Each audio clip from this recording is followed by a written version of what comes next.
Hello everyone, welcome to Knowledgeopedia. Today we are going to discuss about comparing quantities, and in comparing quantity we will discuss about ratio. In earlier video I've also discussed about ratio also, but here we will discuss the ratio in brief. What is ratio and what are the important points that we should remember in ratio. So in my last video I have already told you that ratio help us to compare two और more numbers. जब हम दो या दो से ज्यादा number को compare करते हैं वी यूज रेशो. रेशो को लिखने के तीन तरीके हैं. I've told you you can also write in a fraction form. When we are writing in a word form तो we write 2 instead of हम रेशो का सिंबल की जगह हम क्या लिखते हैं 2 लिख देते हैं. And the important जो हम हमेशा देखते हैं that is a colon sign. जो हम दो नंबर के बीच में एक colon का साइन लगा लेते हैं that is a symbol of ratio.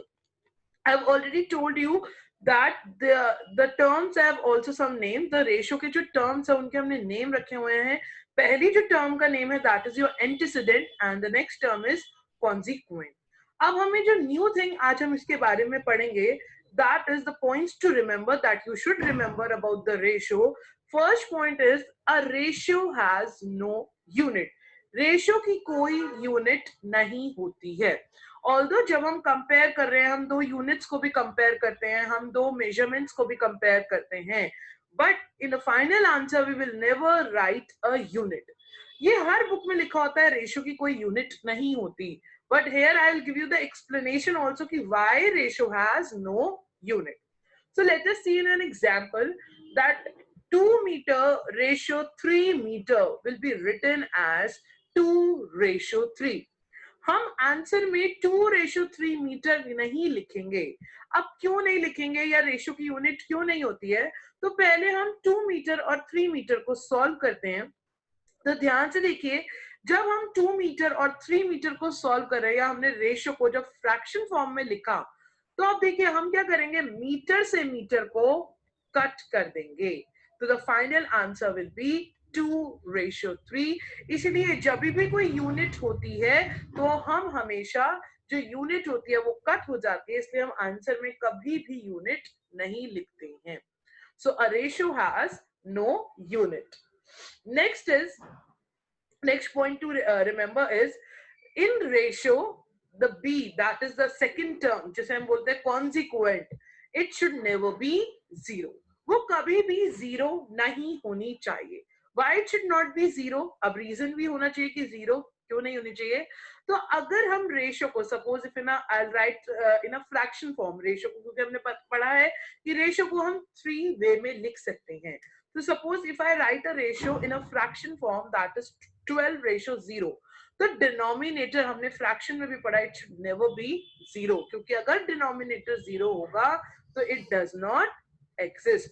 तो 12:0 कभी भी नहीं होता है. तो इसका मतलब ये जो सेकंड टर्म जिसे हम कॉन्सिक्वेंट बोल रहे हैं that can not be zero. First term के बारे में हम कुछ नहीं बोल रहे हैं, first term can be zero but second term zero नहीं हो सकती है. In ratio order is very important. जो थर्ड पॉइंट है, ऑर्डर बहुत इंपॉर्टेंट है. हम उस ऑर्डर को रिवर्स नहीं कर सकते हैं. जैसे suppose here it is written 1:2, हम इसकी जगह 2:1 नहीं कर सकते हैं कि अरे 1:2 करो या 2:1 कर दो. It is not same, they both are different. Suppose if I say कि find out the ratio of boys and girls, तो आप पहले बॉयज ही लिखेंगे, बॉयज का ही नंबर लिखेंगे. You can not write girls का नंबर फर्स्ट. तो order is very important.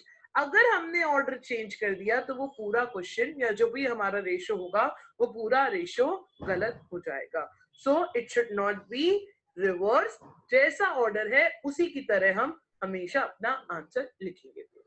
Last point is a ratio should be expressed in simplest form. जो भी आपको रेशियो दी हुई है आपको इन सिंपलेस्ट फॉर्म में उसको कन्वर्ट करना है. सिंपलेस्ट फॉर्म मतलब उसको रिड्यूस करना है जैसे हम फ्रैक्शन में करते हैं, या आप उसको लोएस्ट फॉर्म में कन्वर्ट करेंगे. अब हमारे पास दो केसेस होते हैं रेशियो के.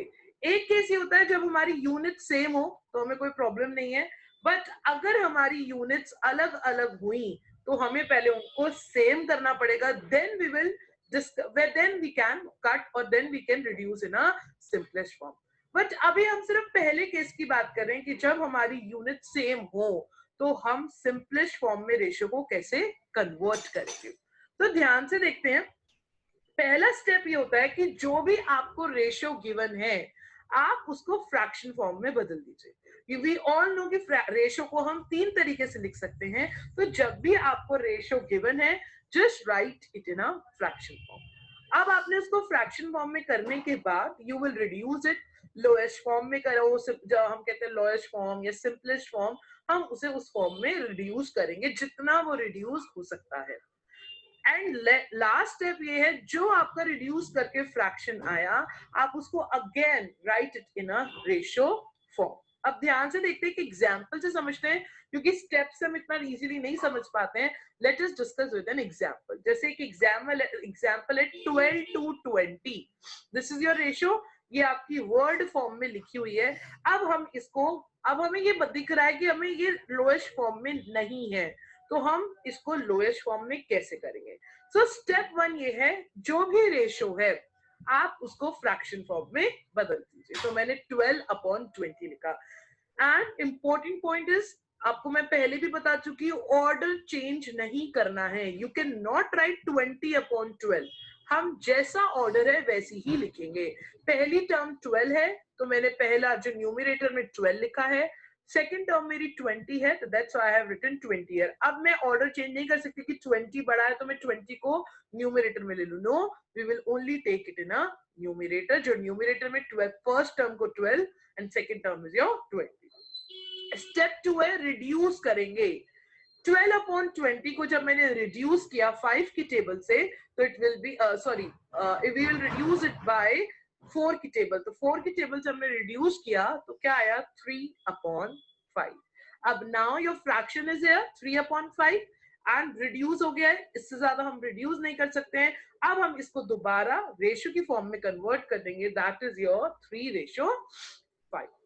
तो हमें रेशियो को हमेशा सिंपलेस्ट फॉर्म में रखना है, और सिंपलेस्ट फॉर्म का तरीका यही है दैट फर्स्ट उसको फ्रैक्शन फॉर्म में बदले, देन रिड्यूस करें, एंड आफ्टर दैट जो रिड्यूस करने के बाद आंसर आया again convert the fraction in a ratio form. एक और करते हैं, ये हमारा यूनिट के साथ है। जब भी आपको यूनिट वाला क्वेश्चन दिया हो, यूनिट ऑफ मेजरमेंट को दिया हो, तो ध्यान रखिएगा कि आप हमेशा देखते हैं जो भी यूनिट्स है it should be same, units अलग अलग नहीं होनी चाहिए।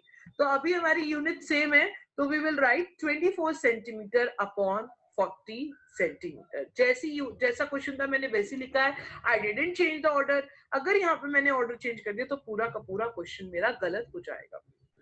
देखो, उसके बाद हमने सेंटीमीटर से सेंटीमीटर को कट कर दिया, क्योंकि we all know that unit cut हो जाती है। यूनिट को हम यूनिट से हमने कट कर दिया, सेंटीमीटर को मैंने सेंटीमीटर के साथ कट कर दिया। अब मेरा बचा 24/40, जिसको मैं रिड्यूस कर रही हूँ इन द टेबल ऑफ 8।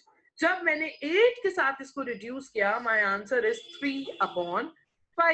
अब my answer is 3/5। Now convert back it in a ratio form, that is 3/5। तो आज जो हमने रेशियो के पॉइंट्स पढ़े वो यही थे कि रेशियो को हमेशा आप सिंपलेस्ट फॉर्म में करेंगे। Order is very important, you can not change the order, order को रिवर्स नहीं। Yes, so we have seen how to compare the ratio, and जब हम कंपेयर करेंगे तो you should know that the unit should be same. And अगर unit same नहीं होगी तो उसका हम नेक्स्ट वीडियो में अभी देखेंगे कि हम यूनिट अगर सेम नहीं है तो how we have to change the unit and how we have to convert the unit. And the last is that ratio has no unit. So these are the 3-4 important points that we should remember about the ratio. Next, in my next video, I will tell you how to simplify the ratio when the units are not same. So thank you and keep watching Knowledgeopedia, and you can also follow us on Instagram with the same name, Knowledgeopedia. So thank you, keep sharing and keep subscribing.